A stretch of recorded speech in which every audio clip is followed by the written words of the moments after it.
اور شیعہ کے لیے تو میری یہ پھکی ہے قیامت تک کے لیے، سیدہ فاطمہ اگر اہل البیت میں سے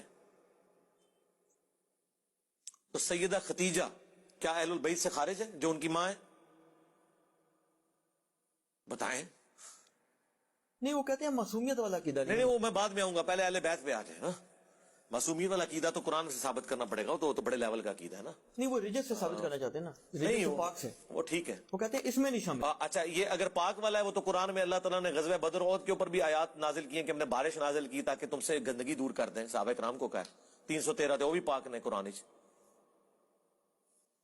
شیطان کا رڈس تم سے دور کر دیں، یہ غزوہ بدر کے بارے میں ہے، ٹھیک ہے۔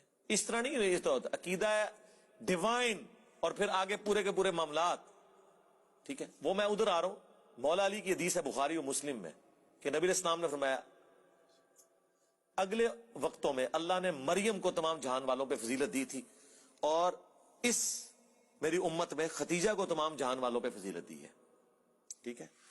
ایون اگر آپ مجھ سے پوچھیں میں سیدہ ختیجہ کے مرتبے کو حضرت فاطمہ سے بڑا مانتا ہوں، ٹھیک ہے۔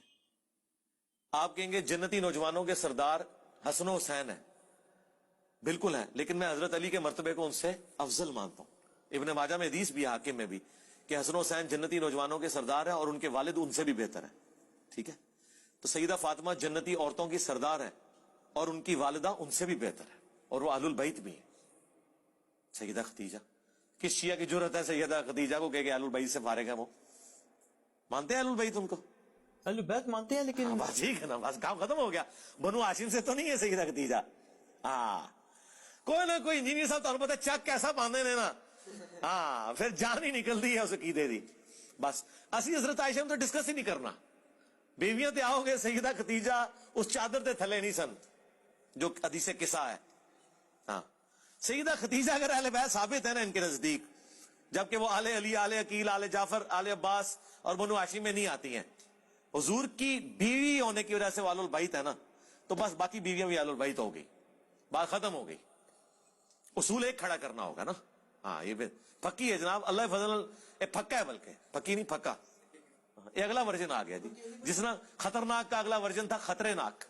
ولی بھائی جو لاسٹ کوئسچن کا آپ نے آنسر دیا تھا نا، اس میں ایک اور گزارش میں ذہن میں آ گئی ہے، وہ ایک بندے نے مجھے یہ بھیجی تھی تصویر نا، جو ترجمہ ہے نا، اس نے کہا تھا جی کہ اس میں جو لفظ آتے ہیں نا کہ حضرت مولا علی نے فرمایا کہ ہم اس امر خلافت میں مشورے کو اپنا حق سمجھتے تھے، تو وہ کہتا ہے یہ میں نے بعد میں جب غور کیا تو عربی میں یہ لفظ نہیں ہے مشورے کو، بلکہ اس میں یہ ہے کہ ہم اس امر خلافت کو اپنا حق سمجھتے تھے۔ اچھا اگر اپنا حق سمجھتے تھے، ایک منٹ سرکار، ایک منٹ، اگر وہ اپنا حق سمجھتے تھے تو پھر صلح کیوں کر لی اور بیعت کیوں کر لی؟